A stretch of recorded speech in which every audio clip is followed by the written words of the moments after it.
Title of my talk is rather broad. I imagine you're interested in either engineering, solving problems, using GPUs, or just computing itself, of course, at this conference. My point being, I hope there is something everyone in the room will leave having learned something, so something new, and be inspired to look up or try something out later. The intended audience for this talk at scale is folks with intermediate experience or knowledge of any of these concepts that I'm talking about today. And as you've noticed, I chose this specific plot here for my title slide because I thought it was telling of future computing trends. And because I thought it would be lame to just show a picture of a graphics card or a photo of Jensen Huang on stage selling you more GPUs. So yeah, I'm here to convince you and only you that there is value in GPU computing and specifically multi-GPU computing as well. Okay, I'll first go into a disclaimer and motivations for the problem I'm going to discuss in this talk. And then I'll give some background on GPU computing and segue into the multi-GPU case. I'll also provide some examples of problems that I have looked at in preparation for this talk. I just think it's so cool that this is like on my head and I don't have to hold a mic. Goodness. Thank you, Scale.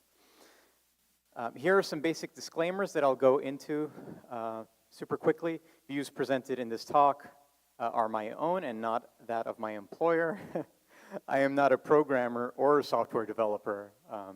So if you are a developer in the room or a programmer, hats off to you. You can probably already do what I'm going to talk about in this talk. So please take things I say also with a grain of salt. I'm sure there are better or more efficient ways of doing certain things. And if you have a different way of doing it that works for you, kudos. I'm open to feedback, so please provide comments or suggestions. If you want to interrupt me, you can, but I kind of prefer at the end of the Q&A for the Q&A section, or at the end I'll also have my email address shown and you can send me an email, whatever you guys like.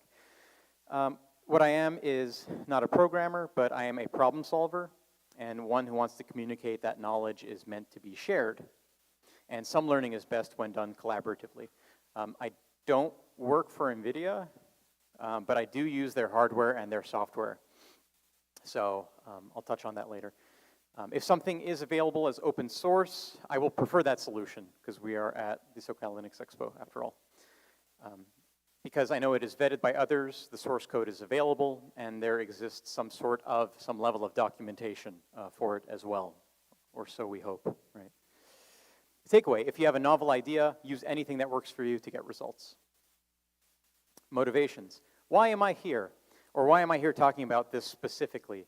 So there are a lot of other computing problems, specifically within the Linux realm, that I'm interested in as well.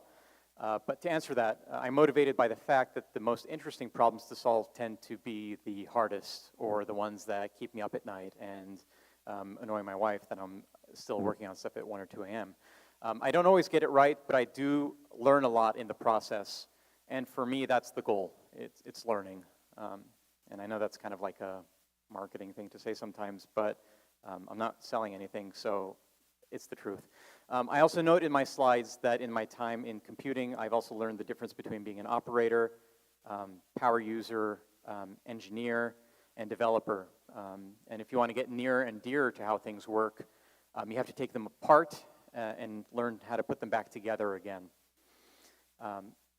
And like the slide show, I wanted to port personal and academic projects to Python, which I'll get into more a little bit later in this talk, which is common and supported. And even folks that are not adept programmers will have run some Python scripts or have familiarity with Python. So I think it's a good way to bring what I'll be talking about to the masses, or just to my audience here. And also take advantage of any hardware optimizations that exist. Python is easy to learn, and it is a myth that it is slow at everything. Okay? Python is dynamically typed, and it's a higher level language than, say, Fortran or C. right? Your code runs slower out of the box, but this is because things are being checked and validated at runtime. There's no separate compilation process. Not to say that there's anything wrong with Fortran, but I did want to modernize some of my code. I did most of my master's thesis work in Fortran, so no Fortran hate. You can optimize Python using Cython and Numba, but I wanted something that was more scalable and future-proofed that could take advantage of existing hardware. Okay, I'm currently in school part-time right now while pursuing a PhD, and my advisor and I are interested in how turbulent fluid flows behave. We're interested in direct numerical simulations instead of simulations that utilize approximations or linearization models. This makes what we do useful because it's closer to real life than an approximation or a model, but harder to simulate and scale accordingly. Turbulence is nonlinear, and it's a multi-scale problem. Current simulations are limited by either restricting their runtime or the physical domain that they are capturing when running through time steps. Typically, you can't scale both, and you have to pick one or the other depending on what behavior you wish to capture in your results. So as I point out in my slide, there are many, many problems that are important. National security, energy, safety, future power considerations are all at stake for this kind of research, because this is not just fluid flows like I'm researching in my program, but it's applicable to anything that is using computation. So you're probably coming to this talk because you're interested in GPU computing, but I titled it multi-GPU. So why multi-GPU? Why is that? That's probably only for people who own data centers, right? Not for me. Scalability. Most systems have enough physical space and power for just one GPU, and for most power considerations, that's enough, right? That's basically half of what I'm allotting some of these new power supplies that I'm buying for home builds, just for the computer, just for the GPU alone.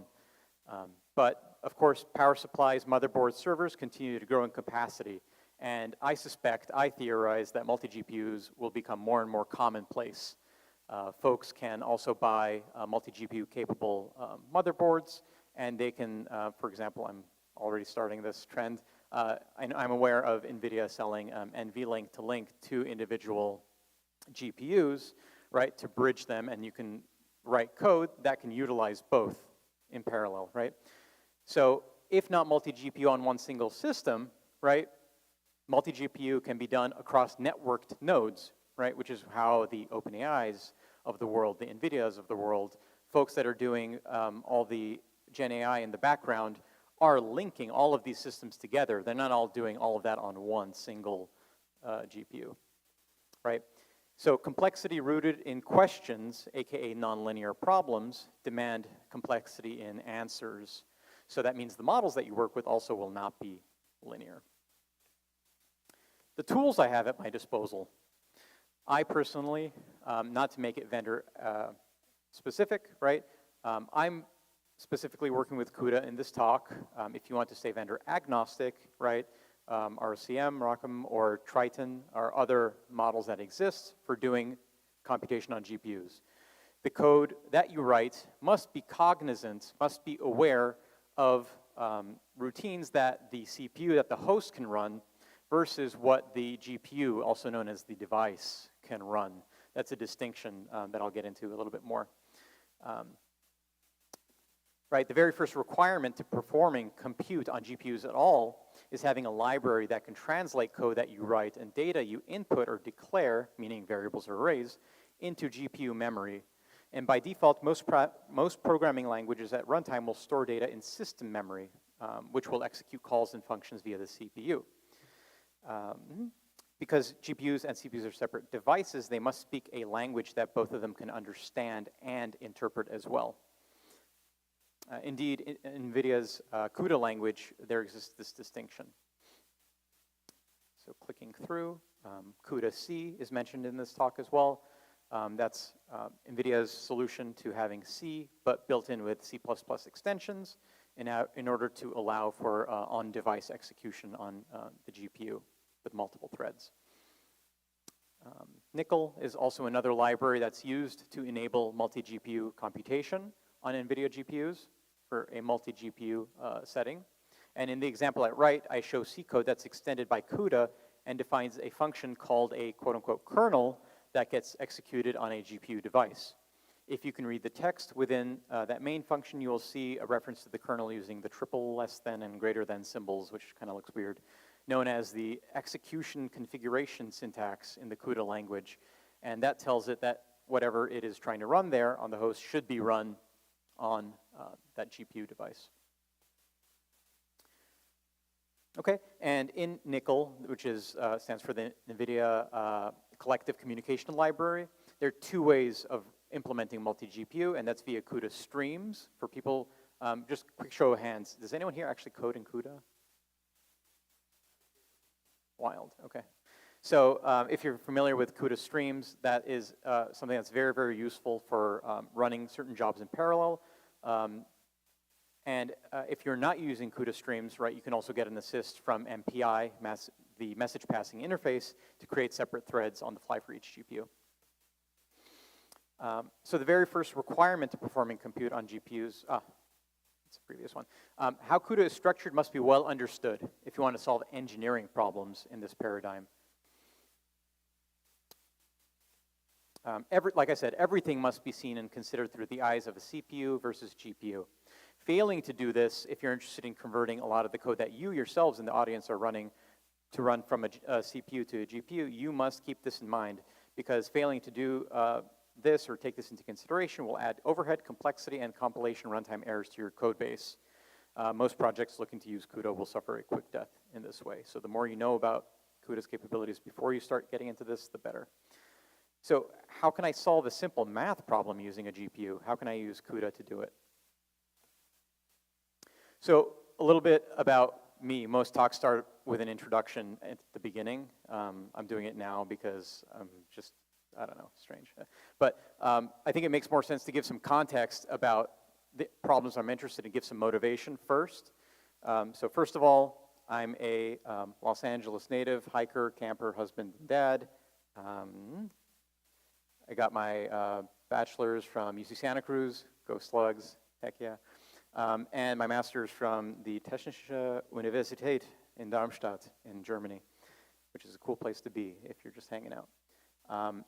I think this is my 5th scale, I'm not sure, but it's my first talk. So if you guys have pointers for me for how to give talks, please come to me after. I'd love to do better, thanks. And like I said, I'm also a PhD student in aerospace engineering at the University of Alabama, home of the Crimson Tide. Roll Tide, roll. Yes. I'm a Linux power user at home. My wife hates that I'm always putting the TV stuff on the Raspberry Pi, but that's just what we do, honey. I'm sorry. And I'm a Linux engineer at work. Okay, so I mentioned Python earlier. I want to do things with Python. So how do I take this thing CUDA, which is basically just C, to my headspace? How do I make this happen? I'm not a programmer, right? But I do know that I need to take advantage of GPU hardware and GPU capability in order to solve hard problems. Okay, running Python itself can be slow, but using Python is a delight compared to other languages, lower level, and makes the code feel familiar to me, which I like. So how can we make the experience better and make this awesome tech accessible? How do we do it? Have your cake and eat it too. So I introduced the CUDA Python suite, and again, I'm not selling you anything. This is stuff that you can use if you want to dip your toes into CUDA, but you are not ready to make the commitment of learning CUDA C or CUDA Fortran just to be able to use this stack. Yes, sir. Yes, I've explored that a little bit, but not specifically for the project that I'm working on, which is like fluid mechanics, fluid dynamics. But I do know that it does have some GPU capability as well, natively. Okay, very good. Yes, I didn't know what just-in-time compilers were until I started working on this project. So yes, thank you. I'm learning a lot too. But I will look into Julia more. So yes, CuPy. Has anyone here used CuPy? Raise your hand if so. Cool. Okay, a couple. Nice. So CuPy, everything has a name in this world, right? So if you're familiar with Python, you've probably already used NumPy or SciPy for working arrays, math libraries for GPUs. CuPy is essentially a drop-in replacement for NumPy or NumPy that runs on GPUs. So if you are using some Python code currently at work or at home and you have some projects going and you're using NumPy or NumPy, and it's running slow and you want to speed things up super quick, you have GPU hardware you want to take advantage of, hot swap, Indiana Jones, just boom, boom, boom, Temple of Doom. And that will automatically leverage very quickly GPU hardware that you have. So it's a drop-in replacement. Yes, CUDA-Python, if you ask NVIDIA, the NVIDIA folks, what it is or what it uses, they have a library called NVMath, which actually pairs with CuPy and pairs with Numba to do several different things. But this is the stack that they offer to basically make CUDA accessible or useful for folks. Of course, to leverage CuPy and to take advantage of this, programs must be written in Python. That's the requirement. But fret not if you actually are a C programmer or a Fortran programmer. Multi-GPU capabilities are linked to this Nickel library, which is also in CUDA C and in CUDA Fortran. And it makes it easy to port applications from CUDA C or Fortran to a paradigm that uses Python and CuPy. So what I will do in this talk, I want to show the value of integrating CuPy into your Python code. I wish someone here was from the CuPy project, or like I was from the CuPy project, but I'm not. But yeah, CuPy is super cool. It's open source. It's on GitHub. So I feel comfortable talking about it here in this talk. And this is valuable because I say versus writing CUDA C from scratch. If you're able to do that, great, but some of us have other things to do in our lives, right? So you don't want to just be learning CUDA C in order to facilitate this. And like I said, remember, we want to use something that is familiar and feels good to use because we use it for so many other projects, right? So if some folks are learning assembly to do, work specifically on assembly, or something project specific to learn a whole language just for a project, Python makes that no longer be. Python is so easily adaptable and flexible that you can actually take that language, use it for an academic project, you can use it for work, you can use it to do your taxes, whatever. It's just up to you. HMM, heterogeneous memory management, can also simplify programming models, programming model development in CUDA Python using CUDA Unified Memory. And CUDA Unified Memory is this cool thing that's in newer architectures of GPUs released by NVIDIA that actually let you avoid needing to, for the C programs out there, use like malloc calls or CUDA malloc calls to assign memory, right, directly on the GPU. It actually unites and bridges host memory and device memory so you can actually use them in the same address space, which is pretty cool. And non-programmers and expert coders alike can benefit from that feature and functionality in CUDA. But can I do this at home? Can I do this on hardware that I have? Can I? So to answer that question, I put together this little project on my GitHub. So I wrote this little thing that basically spits out CUDA device properties to tell me, hey, do I have this functionality? Do I have, what is it called? Like, it's on there, but pageable memory access. Do I have access to, do I only have CUDA shared memory access, or do I have enough flags enabled in the model to enable CUDA unified memory as well? So I didn't see any tool out there that spat that out. The CUDA C programming guide on the NVIDIA website said, you can do this, and then it didn't give any more like samples. There's a very nice CUDA samples project on GitHub that NVIDIA releases that shows very nice samples of things that you can run yourself, but it didn't have a tool that determined how to do that, so I wrote that. But for the rest of this talk, if you know C, Fortran, or even like a little bit of Python, just a print statement or whatnot, you will follow the rest of this talk because Python has been brought to the forefront and is accessible enough to everyone in this room. So what I want to do is run a few canonical problems in CUDA Python and show all of you here, and hopefully I do okay. My first example, or what I'll call a canonical problem, is that of AI/ML. So like I mentioned in the first bullet point, it's not just engineering that can benefit from multi-GPU. I start with this problem to highlight that machine learning and AI/ML can use multi-GPU, and have been for a while now, right? One of the reasons this industry is booming is that anyone with the right hardware can optimize and scale their AI/ML workflows onto multiple GPUs. So, yes, like I say here, yes. Have any of you heard of AI, right? Raise your hand if you haven't heard of AI. Okay, we got 2 people, all right. I won't name you. Okay, so users of PyTorch and TensorFlow have already been doing this with ease for a decade now. And that's because of all the libraries and all of the support that the open source community has provided to people in these projects. And you will be familiar with this already. There used to be a data parallel library that was deprecated and replaced with the distributed data parallel library that extends these workflows to scale, not only to multiple GPUs, but also multiple machines. And many of them can also have multiple GPUs. And if there is native multiprocessing that needs to happen, there's already a Python library for that. So again, we're seeing again and again, Python is the tool of choice for folks that are interested, folks in computing interested in solving science problems, and science folks that are interested in solving computing problems. So this is a natural bridge and a natural place for solving a lot of these. Okay, folks that do work with AI/ML pipelines, CI/CD pipelines, AI/ML pipelines, LLMs, Gen AI are already doing this. Also, for example, with PyTorch, all you have to do to encompass and use all of the available GPU devices on the system is just say, hey, load this pre-trained model with device map equal to auto. And it's like, okay, I know about all of these because it's querying CUDA under the hood to know what is available on the system.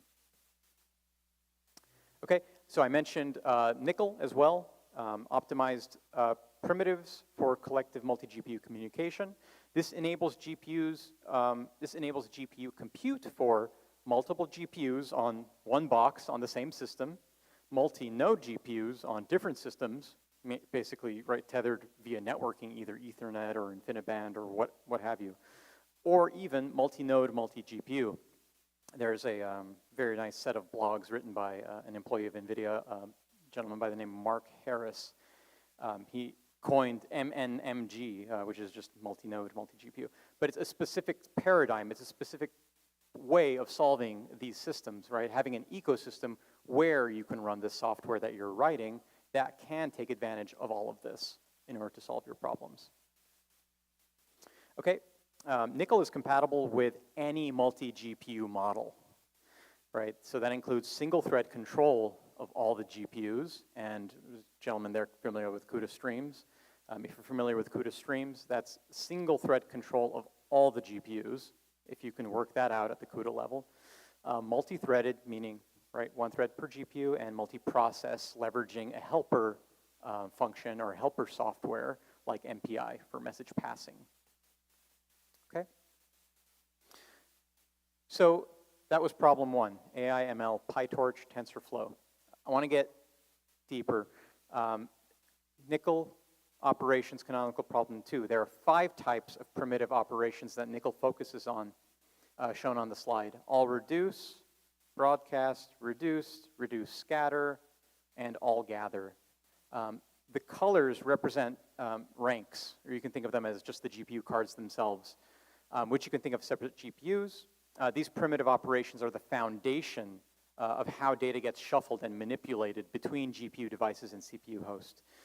Okay, for canonical problem 2, I'm actually just going to focus on one of the 3, or one of these 5, which is the all reduce operation. So for the sake of your eyes and time, I'll focus on just this one. And all reduce is heavily used specifically for neural network training, so machine learning. So for example, in the first canonical problem I showed, I alluded to PyTorch and TensorFlow, which heavily use this in their multi-GPU implementations as well. So you have some operation, right, on these multiple nodes, A, B, and C. there is some kind of helper function or associative operator F that performs some operations or reductions on the data that you're interested in. And that associative operator can be different, right, with all reduced. So you can say, I want to take a sum, I want to take a minimum, I want to take a maximum product, or even get even more granular with logical bitwise and/ors. Okay, so here I show some snippets of my Python example application where I ran this test. In this case, I used the multiprocess, multi-GPU model to run this test, which means I needed to import the Python multiprocessing library to create independent CUDA threads for each GPU. Then I created a class that allowed whatever was invoking it to populate it with an array of ones, just ones. So take an array of ones and have them on each GPU. Then I use a separate function for running the example using the multiprocessing function, multiprocessing Python library, where I set one process per GPU rank. The necessary, or the all reduce example function sets up all, at write, this sets up all necessary nickel communications in CUDA, and additionally uses the CUDA synchronize method to then update the device and the host, followed by a call to CuPy to clear the default memory pool as well. Okay, and then, at the left there, the last one that just popped up shows this basically multiprocessing Python helper function that gets the unique IDs from all of the GPUs, and then facilitates the multiprocessing. So this is like a multiprocess manager that I was able to use. Okay. During the run itself, here is what I see as the result of the all reduce operation on all 8 GPUs that I used. When it runs, all the GPUs all churn at the same time. And it outputs, when I run the application, to standard out to on screen. So when I run it at write is me running the program. At the left there is, for those familiar, NVTop. It's like top or HTOP, but for NVIDIA devices. NVIDIA SMI is another command that you can use to kind of view what is going on with your GPUs.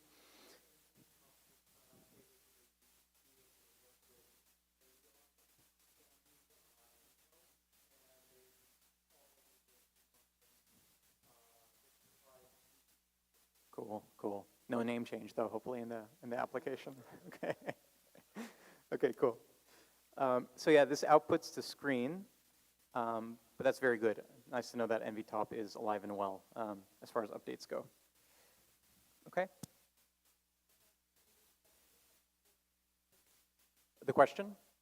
Oh, the question was, thank you. The question was, or the statement was that NVTop is actually now supporting non-NVIDIA specific architectures, so RISC, AMD as well, and Intel as well. So that's a good update, something to keep in mind for folks that are not going to be tied specifically to CUDA, but that are running something open source like Triton.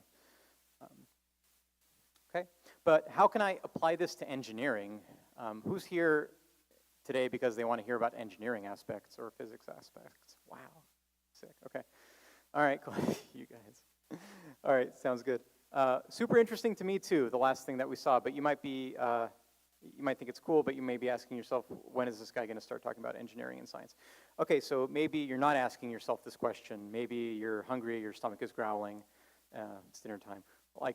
All I can offer you is food for thought.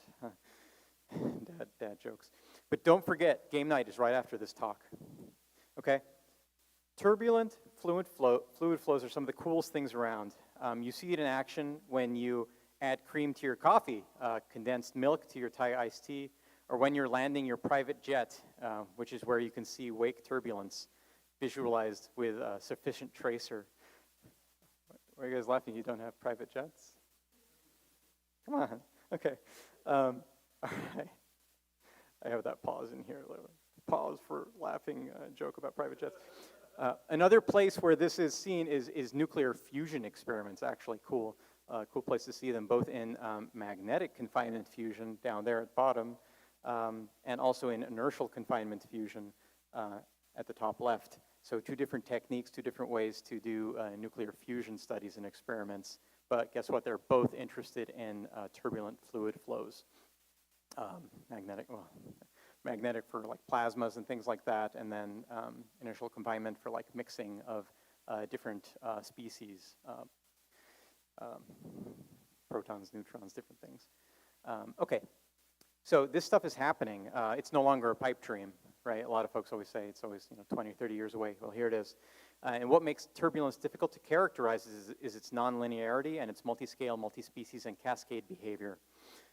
In order to capture this nuance, granularity, and detail, turbulent flows must typically capture compressible flows, skip out on convenient approximations, and in order to be modeled and seen, must use full direct numerical simulations, also known as DNS simulations, in order to visualize them. So turbulent fluids in CFD, in computational fluid dynamics, this is a field that has not yet seen much in the way of GPU computing, and if so, much less multi-GPU computing. CFD codes do not lend themselves well to expose the CUDA API as easily as PyTorch with its device map capability or feature. And this usually must just be programmed in from the very beginning. So most codes are traditional CPU codes that simply leverage MPI, the multi-message passing interface, in order to, quote unquote, become parallelized. But this has its limits too. Okay? Modern hardware provides more compute capability than scientists and engineers are currently leveraging. This is what I'm learning from my day job too, is a lot of folks have a lot of problems, but there's a lot of untapped potential in a lot of these GPUs for solving these problems. And these problems also can naturally lend themselves to be solved on GPUs. Turbulence problems are nonlinear and multi-scale and complex, which is a perfect candidate for GPU computing. So my third and final canonical problem, I revisit the 2D Poisson equation from physics and engineering, which is seen in fluid dynamics as well as heat transfer. In fluid mechanics, when assuming the incompressibility condition in 2 dimensions, we can also solve for pressure, where P takes the place of psi in my slide here. So we can then become interested in solving for pressure given some source function. And this type of problem is perfect for GPUs as well, because it's one that's also known as being embarrassingly parallel, if any of you have heard of that, which means it gets solved very well on these systems. We assume some kind of uniform spatial discretization to make the continuous 2D Poisson equation discretized and be able to solve and put into a computer program. And I write here that this discrete Poisson coincidentally also arises in the theory of Markov chains in probability theory and statistics. Okay, so Python. So we use this algorithm called Jacobi iteration in order to solve this discrete 2D Poisson equation. The solver function then calls the Jacobi iterator via CUDA, via CuPy, coming back to CUDA and CuPy. The domain, the grid, the physical grid where this is happening in 2 dimensions in X and Y, you guys remember Cartesian coordinates? This grid can then be split up in as many ways as needed to leverage the number of GPUs you have available in order to solve the problem. And in this particular example, there's no multiprocessing, there's no multiprocessing library. So there's no MPI taking place, and all of this is happening as a multiprocess CUDA model. So this is all inherently CUDA, so multi-thread specifically.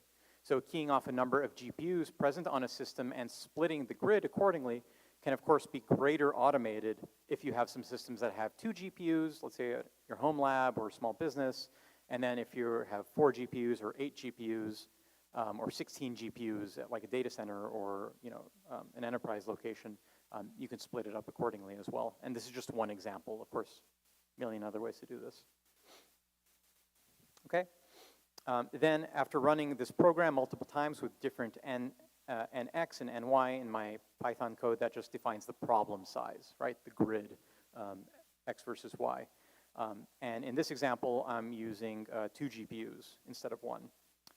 The grid is split, and each piece goes to a GPU separately to work in parallel. Let's see. Yes, the previous slide defined the distribution of the grid to each GPU, where grid size in the table at the right is just the value of both nx and ny. So I'm showing grid size once at the left there. But if I say, like, for example, grid size 100, that's just 100 comma 100. So x comma y, 100 by 100 of a grid to do this work on this, to solve the 2D discrete Poisson equation. Okay, and the results I got from my program, totally fascinating. So when I ran with a small grid, let's say 100, I was able to solve this on a CPU in 0.009 seconds, and on a single GPU in 0.03 seconds. But a multi-GPU took 0.162 seconds. It took longer on a multi-GPU? Is this guy selling me lies, but now he's telling me that this is not faster? Okay, so yeah, so it took longer. And if you think about it, a CPU, when it receives code to solve something, it's doing it instantaneously on the host. Whereas if you have GPUs set up, right, you have that extra communication. Not everyone is lucky enough to have an NV switch that's just sitting around where you can have GPUs co-located and they can have peer-to-peer communications, or even an NV link where they're paired, right? So you can't always have that. So that tells me that if I'm running with a grid size of 100 by 100, it makes more sense to just run it on CPU. Forget this talk, right? So as I go up in grid size, so for example, up to 1,000, if you can see that, CPU is running at 0.534. Single GPU is at 0.03. So at that point, yes, GPUs are faster, and multi-GPU is even less. But what is really, really striking is actually, if you take nothing else from this table, take this, at the bottom, all the way in the bottom, when my grid size moves past like 10,000, look how long it's taking me to run this on a CPU. It's 90 seconds for a 10,000 by 10,000 grid, and only 0.6 seconds on multi-GPU. At a grid of 35,000 by 35,000, it took almost 1,100 seconds versus 6.2 seconds on a multi-GPU and 12 seconds on a single. So not so bad, but I'm about to show you guys, if you can just hold the question for the next slide. What this tells me is that there's actually a range where some certain devices that you're using to solve some of these problems are valid. This is the result of comparing the data from this solver. The lines you see here, CPU in blue, single GPU in orange, and multi-GPU in green. This is a log-log plot, meaning each of the axes are adjusted or scaled to a log scale, with the grid size on the horizontal and time in the vertical axis. And then I'm about to highlight these 3 areas of interest, but there was a question? Yes?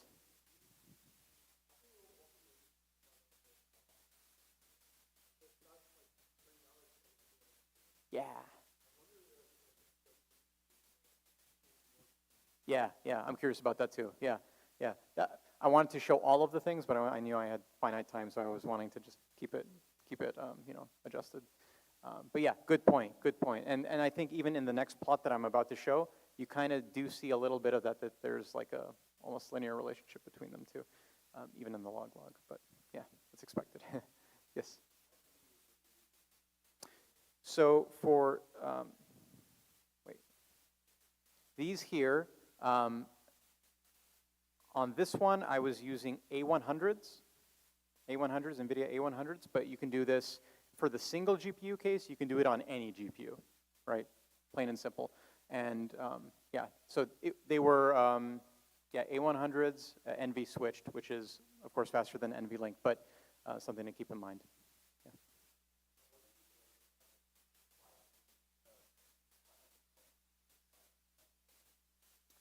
What was the question?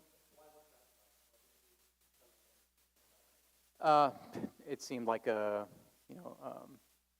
decent number to start with when you're thinking of computation and sizes and grids. Yeah, something to start small.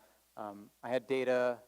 Oh yeah, I think I had data I had initially had them at like 512, 1024, 2048, but I decided to just make them round hundreds just for the sake of showing things on screen. Okay, so like I said, there are regimes. And what's interesting is that the first is where the grid size is basically dominated by having solutions only be solved by the CPU where it's advantageous. So lower values are better, so that's time, right? And then as your problem grows, right, you get into this regime where a single GPU is actually more advantageous, and a multi-GPU is actually slower, right? That's the green line. So all throughout that middle part in that single GPU regime, it's actually slower, and that's a sizable range. I should add too, because it's between where that boundary between the GPU regime and single GPU regime is around 250 by 250, and that extends all the way to about 4,500 by 4,500 for this 2D Poisson equation problem that I was solving. So pretty sizable. But you get to this regime eventually where a multi-GPU dominates. And that tells me something. Yes?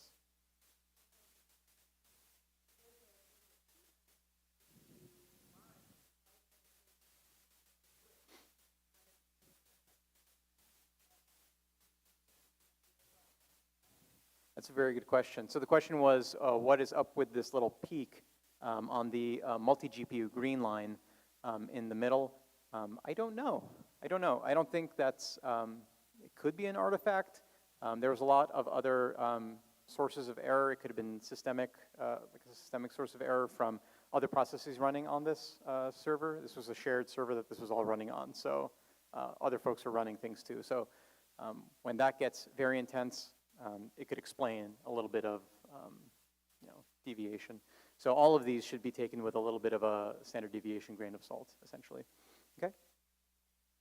Okay, so to wrap up this talk, again, thank you for your attention. Multi-GPU is not a bandage, and you should consider the requirements of your problem precisely before using it or applying it. Just because you see some software out there that says, yes, use multi-GPU, it's going to give you more performance, it's going to give you deliverables and results faster. Don't necessarily buy into it, because you have to take a look at the validity of the range of the data, the length of the data that you're feeding into these models. And yeah, you just should know this precisely before using it. And this also tells me that there are certain types of problems that lend themselves better to GPU computing, and that needs to be thought out better as well. And I want to wrap up, but I did also prepare talks and slides for this talk, additional content, where I was actually doing this canonical problem 3 to be a tridiagonal matrix solver, which is very commonly used and seen in computational fluid dynamics. And I was consistently getting worse results, and it was always taking longer and longer and longer. That was my metric. It was taking longer and longer to run things multi-GPU. And that is using the, I think it's called the Thomas algorithm. And that has like this systemic forward sweep and back substitution that gets done for the solver. And that is very, very inefficient for multi-GPUs because it's sequential. So each GPU would then have to wait for the other one to finish, and they all depended on each other's data. So even though you were dividing up that grid or that input array, they still had to wait on each other and not being done in parallel. So be very smart if you're going to be applying this stuff to your work, right, that you're applying it to the correct problem. Okay? Yes, if a solver algorithm itself is sequential, you're going to have a bad time, right? So, South Park. Optimizations need to be carefully planned. Okay? Conclusions and where I see this going. There are a few strategies that can be employed to leverage CUDA's multi-GPU compute capability. Can, CuPy, and CUDA-Python can dance the can. That's an old song. Can CUDA and CuPy bring CUDA to the masses? Yes and no, not quite and not so fast. A lot more work is required if you're trying to do this yourself. But I was able to do this myself. I'm not a CUDA programmer, and I was able to come here and present these results and share this with you guys. So that means that anyone, in theory, can do it. CUDA-C and CUDA Fortran are more mature implementations, I should add.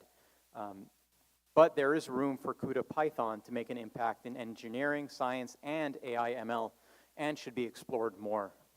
So, something to take back to your teams. Yes, question?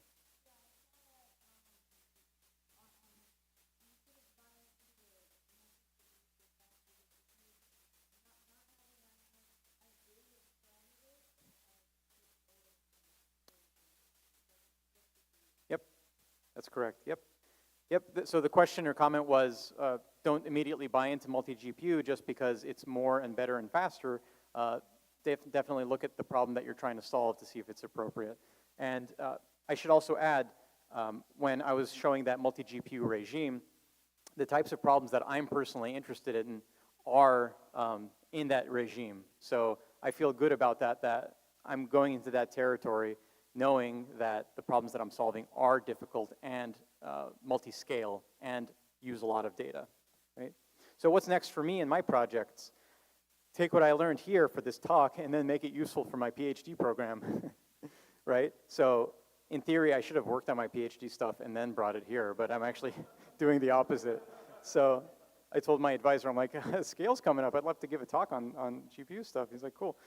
And then I realized I have to actually do this more after I go home. Okay. Next for me, learn more CUDA-C and CUDA Fortran, which will help me in the long run with CUDA Python and CuPy, because under the hood, that's what CuPy is using. It's just making CUDA calls under the hood. And then determine which problem and domain-specific algorithms I need to be doing in order to do computational fluid mechanics and dynamics in order to use multi-GPU and not, mess myself up, to say it nicely. Yes. And then also learn how to really get good with building custom device kernels.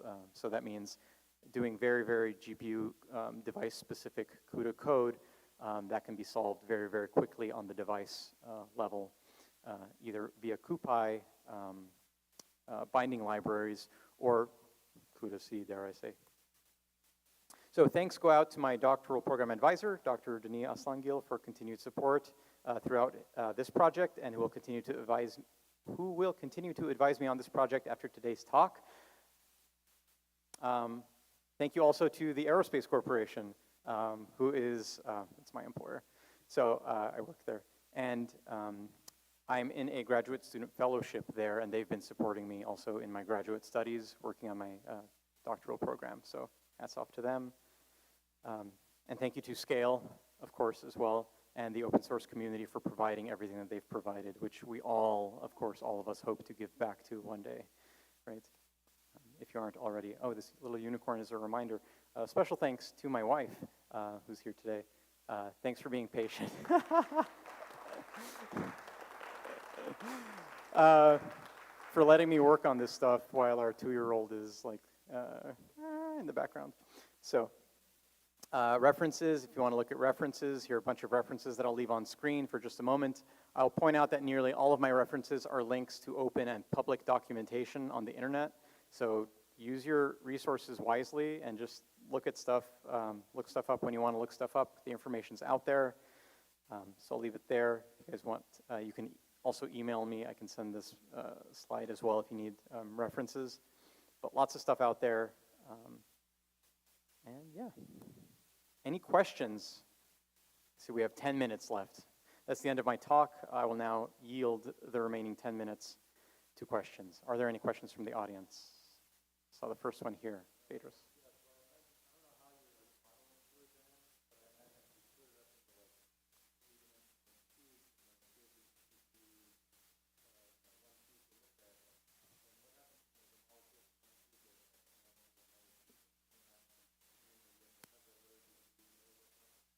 Yeah. So, so they're going to want to hear that again for the recording. So I was wondering, I don't know how you're modeling fluid dynamics, but if you break it up into like 3-dimensional cubes and distribute those across the different GPU cores, then what happens when something in one of those cubes affects something else, like a molecule, has some interaction with a molecule on another cube, and then that other GPU has to know about that, right? That's correct. So how do you still have parallelism, or or is it not fully parallel? Yeah, that's a great question. So ultimately, you have to decide where you're making your optimizations count the most. But to answer the first question, you have these, if you're doing a three-dimensional simulation, you have these cubes, essentially, right? And each one has different fluid properties that they're reporting, right? Be it density, velocity, whatever it may be, temperature, right? And when you're reporting these, that cube has its own information, but if the cube next to it needs to know how hot or how fast the previous cube is moving, right, that information needs to be passed on. And in computational fluid mechanics or dynamics, they have these concepts of ghost cells, which is basically what is sitting at the boundary, and it's essentially a plane that's passing information from one cube to another. And that canonical problem number 3 that I showed was taking that grid, and because I solved it in 2 GPUs, it cut it right in half, that grid. And right in half where it was cut was the boundary where it had to exchange information. But that information does not need to go back to the CPU for the next iteration.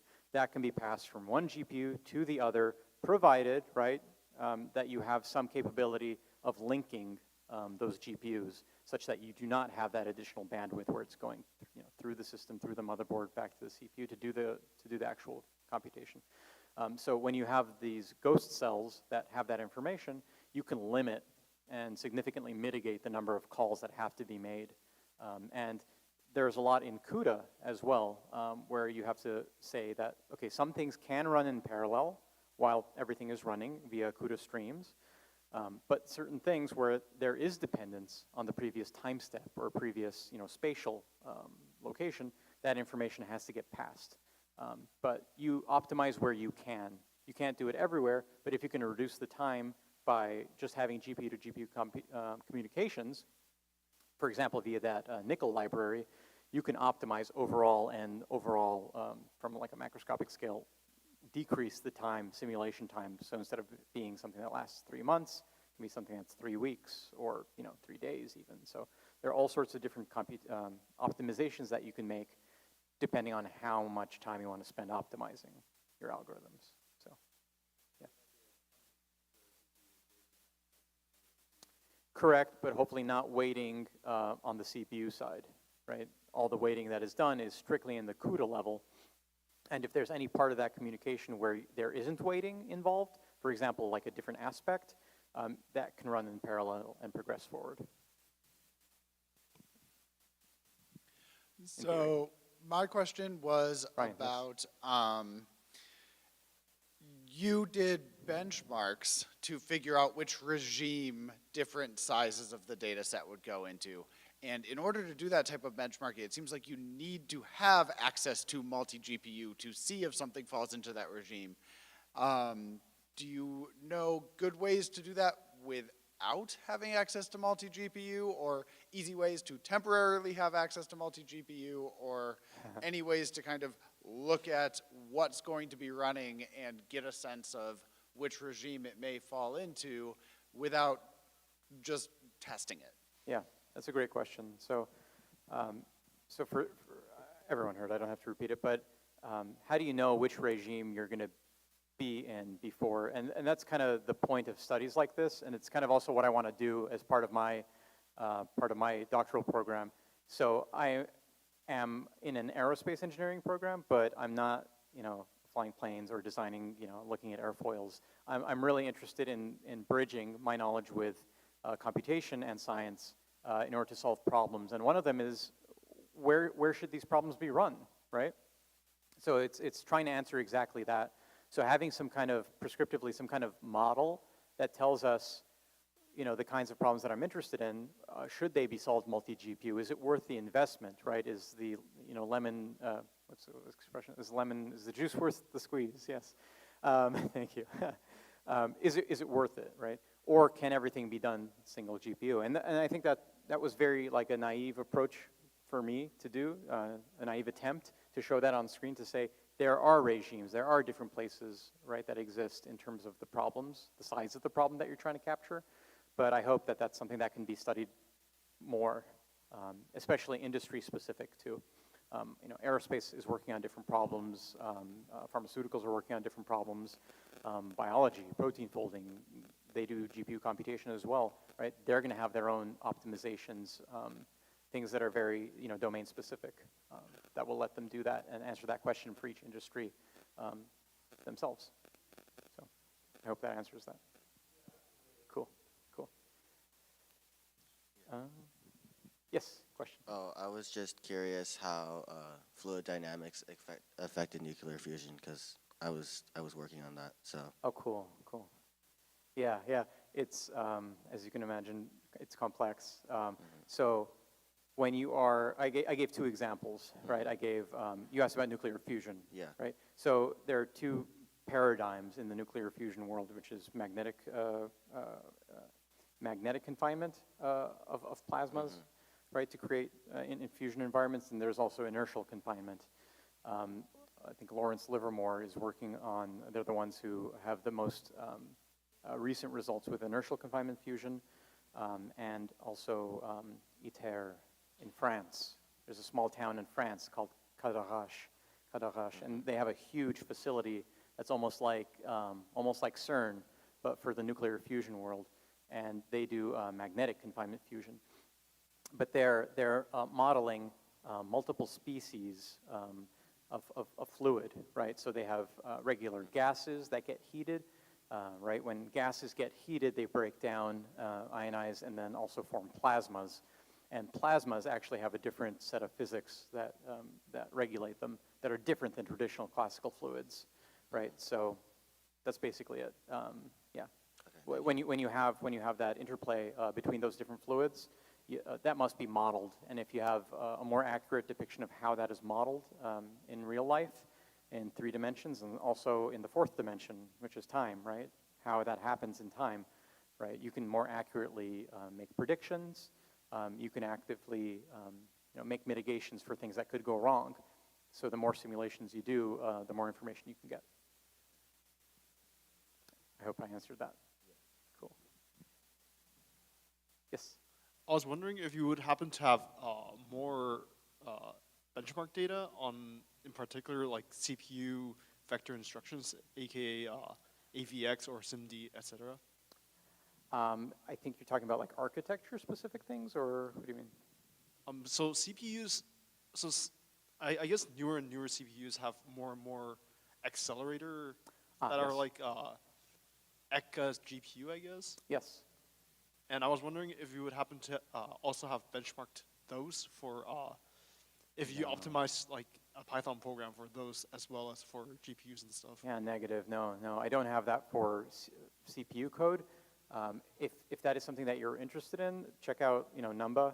I think Numba is a very good way of using like those just-in-time decorators to something like Python and Numba are very good for that, because if you're interested in device-specific CPU acceleration, they're very good, and that's their niche, that's their focus. So I don't know more than that. Yes. One of the things that got me into CUDA was watching YouTube, and I saw this YouTube video about it was a simulation run in CUDA for the Chernobyl reactor when it exploded. Okay. I was wondering if you have ever run any like physics simulations on CUDA, given that that's one of its uses or main uses right now. Me personally? Yeah. I have not, but that's the goal of my research. Yeah. So I need to dive in and do more strictly CUDA stuff, just so I can kind of get more on board and understand, what kind of optimizations I can make for, because I've done regular programming for simulations for CFD, for computational fluid dynamics, but I've never done it on GPU that's device specific until now. So.